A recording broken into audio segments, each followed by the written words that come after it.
Scripting में क्या कहते हैं, कोटिंग मैकेनिज्म। तो ये कोटिंग मैकेनिज्म एक्चुअली क्या करते हैं, कोटिंग मैकेनिज्म एक्चुअली करते ये हैं कि जो हमारे पास स्पेशल कैरेक्टर्स हैं या जो स्पेशल कीवर्ड्स हैं उसकी स्पेशलिटी को खत्म करने के लिए काम आता है कोटिंग मैकेनिज्म, जिसको हम स्कैप सीक्वेंसेस कहते हैं, वेरी नॉर्मली हम लोग डायरेक्टली अगर बात करें। ठीक है,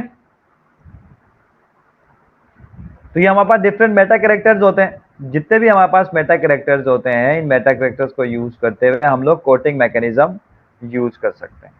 फॉर एग्जाम्पल, कोटिंग मैकेनिज्म कब यूज होता है, फॉर एग्जाम्पल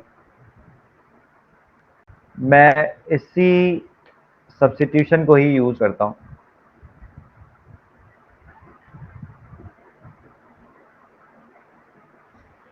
मैंने प्रिंट करना है इको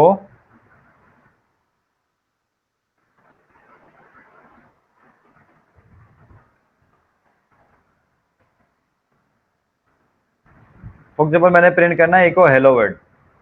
ठीक है, मैंने लिखा है इको और हेलो वर्ल्ड लिख दिया। अब देखें हमारे पास क्या होता है, मैं इसको रन करता हूं।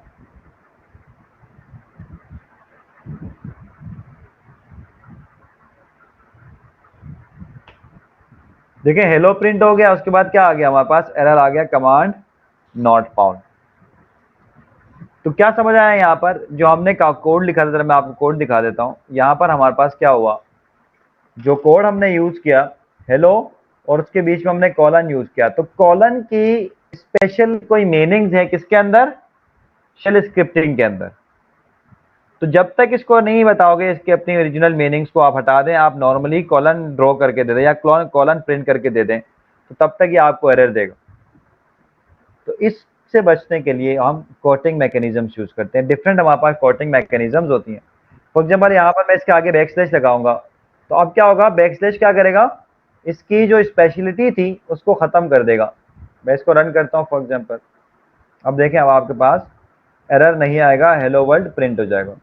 तो उस बैक स्लैश ने क्या कर दिया, उस सेमी कोलन की स्पेशलिटी को खत्म कर दिया, और इसी को हम कहते हैं कोटिंग मैकेनिज्म।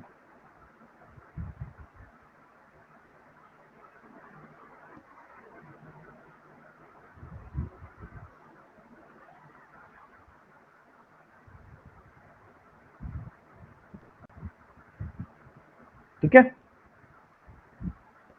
अब हमारे पास कोटिंग मैकेनिज्म होते हैं टोटल, हमारे पास 4 तरह के कोटिंग मैकेनिज्म होती हैं। सबसे पहला कोटिंग मैकेनिज्म क्या है, सिंगल कोट। सिंगल कोट क्या करता है, और special characters between these quote lose their special meaning.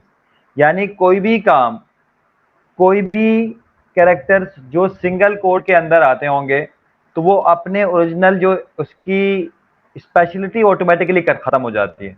अगर मैंने लिख दिया ABC, अगर मैंने यहाँ पे, अगर मैं इसको यहाँ पे बैक स्लैश नहीं करता और इसको मैं क्लोज करता है सिंगल कोट्स के अंदर, तो जो भी स्पेशल काम इस सिंगल कोट्स के अंदर होगा वो अपनी स्पेशलिटी को लूज करेगा। अब हमें एरर नहीं देगा, ये हमें अब ये एरर नहीं देगा, बैक स्लैश यूज नहीं किया फिर भी एरर नहीं देगा। तो एक कोटिंग मैकेनिज्म क्या है हमारे पास, सिंगल कोट की कोटिंग मैकेनिज्म, कि अगर मैं सिंगल कोट को यूज करूं तो क्या करता है, सिंगल कोट के बिटवीन जो भी कैरेक्टर्स होंगे, चाहे उसकी जितनी भी स्पेशलिटी होगी, उसकी स्पेशलिटी क्या हो जाती है, खत्म हो जाती है। दूसरा आता है हमारे पास डबल कोट्स। डबल कोट्स के अंदर सबके सब की स्पेशलिटी खत्म नहीं हो रही है, कुछ की स्पेशलिटी खत्म हो जाती है। ठीक है, यानी सबकी नहीं होती है, कुछ की होती है। तो आपको कैसे पता चलेगा, ये जो आपके पास लिस्ट डाउन है इनकी नहीं होती, बाकी सबकी होती है। फॉर एग्जाम्पल यहां पर अगर मैं इसको कर दूं, डबल कोट्स के अंदर लिख देता हूं, देखो इसको मैं डबल कोट्स में लिख देता हूं। अब अगर मैं इसको प्रिंट करूंगा तो देखें सेम काम कर रहा है, तो डबल कोट सिंगल कोट में कोई फर्क नहीं रहा। लेकिन यहां पर क्या होता है, कुछ ऐसे नंबर्स होते हैं, कुछ ऐसे कैरेक्टर्स होते हैं जो आपके पास सिंगल कोट पे काम नहीं करते। फॉर एग्जाम्पल मैं इसके बीच में डबल कोट यूज करने जा रहा हूं। अब देखिए मैं इसके बीच में डबल कोट एक और यूज करने जा रहा हूं, तो इस सिचुएशन में मेरा डबल कोट काम नहीं करेगा। अगर मैं इसको सिंगल कोट में रख दूं तो ये डबल कोट मेरे लिए काम करेगा। समझ आया? तो कुछ ऐसे कैरेक्टर्स हैं जो यहाँ पर आपको दिए हैं, इनके अलावा जितने भी कैरेक्टर्स हैं वो डबल कोट में भी अपने मीनिंग को लूज करती हैं। ठीक है। तीसरा क्या है, बैकस्लैश। वो मैंने अभी एग्जांपल आपको बताया कि कोई भी कैरेक्टर जिसके आगे आप बैकस्लैश लगाएंगे, कोई भी कैरेक्टर, जैसे फॉर एग्जांपल आपने यहाँ पर कॉलन लगाया था, सेमी कॉलन लगाया था, तो कोई भी कैरेक्टर जिसके आगे हम लोग बैकस्लैश लगाएंगे तो वो अपनी मीनिंग को क्या करता है, खत्म करता है। अगर बैकस्लैश में हैश लगाऊंगा, बैकस्लैश आप लोगों को याद होगा हमने मल्टीप्लाई करने के लिए बैकस्लैश एस्टिक लगाया था, उसी वक्त मैंने आप लोगों को बताया था, इसको हम कहते हैं कोटिंग मैकेनिज्म। ठीक है।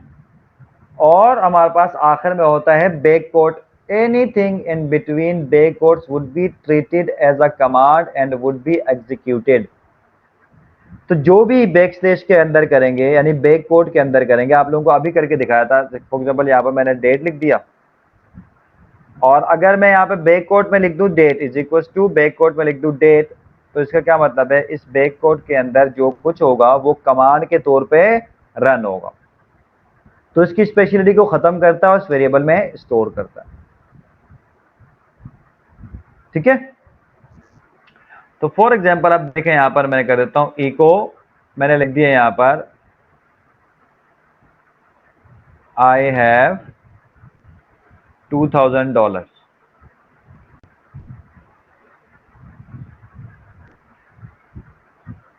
ठीक है। अब देखें मैंने इस डबल कोट्स के अंदर मैंने लिख दिया आई हैव $2000। मैं प्रिंट करूंगा, जरा इसको मैं प्रिंट करने जा रहा हूं, एंटर करूंगा तो क्या लिखा हुआ आ गया, आई हैव $00। यानी कंप्यूटर को भी पता चला कि आपके पास कोई डॉलर नहीं है। तो एक्चुअली हुआ क्या कि डॉलर की अपनी स्पेशल मीनिंग्स हैं, डॉलर की अपनी स्पेशल मीनिंग्स हैं। तो डबल कोट जो है वो डॉलर की अपनी स्पेशल मीनिंग को खत्म नहीं कर सकती, इसलिए डॉलर के बाद जो 2 आया था उसने चेक किया कि $2 के अंदर कुछ वैल्यू ही नहीं है, तो खाली आ गया, बाकी 00 अपनी जगह पर प्रिंट हो गया। अगर आपने डॉलर की स्पेशलिटी को खत्म करनी है तो फिर हमें दूसरी टेक्निक यूज करनी पड़ेगी, या तो हमें सिंगल कोट में यूज करना पड़ेगा इसको। ठीक है, सिंगल कोट में यूज करना पड़ेगा। अब हम जब इसको सिंगल कोट में लगाएंगे तो आपके पास देखें प्रॉपर तरीके से वो आंसर आएगा, आई हैव $2000। दूसरा तरीका क्या है, अगर आप सिंगल कोट यूज नहीं करना चाहते हैं, आप डबल कोट में ही इसको यूज करना चाहते हैं, तो डबल कोट में ही रहेगा ये, और आप इसके लिए क्या करेंगे, इसके आगे बैक स्लैश लगा देंगे। अब भी ये आपके लिए क्या करता है, डॉलर के जो ओरिजिनल मीनिंग्स थी, स्पेशलिटी थी, उसको खत्म करेगा और लिखेगा आई हैव $2000। ठीक है, इज दैट क्लियर नाउ?